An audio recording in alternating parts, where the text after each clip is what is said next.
Hi, my name is Erika Fanselow, and I'm on the faculty in the Neuroscience department here at the University of Pittsburgh.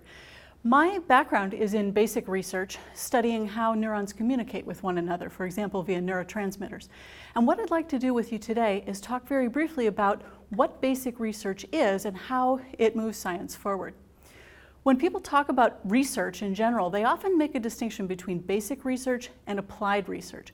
Basic research is done in order to understand scientific phenomena just for the sake of understanding them. So for example, you might have a neuroscientist who's studying a particular neurotransmitter, and let's say they've drilled down to the point where they're actually trying to understand the chemical reaction in the brain that allows this neurotransmitter to be made.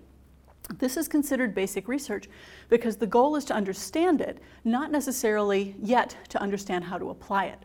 However, when people then can take this information and apply it to, for example, coming up with a treatment for a neurological disorder.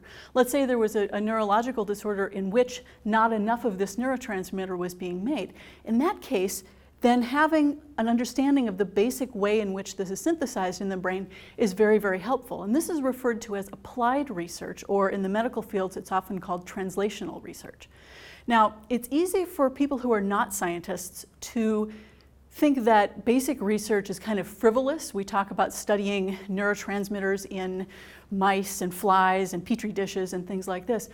And people often assume that we're just gathering knowledge for the sake of gathering knowledge and that this isn't really very important. However, that's absolutely not the case. In fact, it's the information that's gathered by doing basic research that allows applied research or translational research to happen in the first place. So as neuroscientists, we study how the brain works, often how it works normally.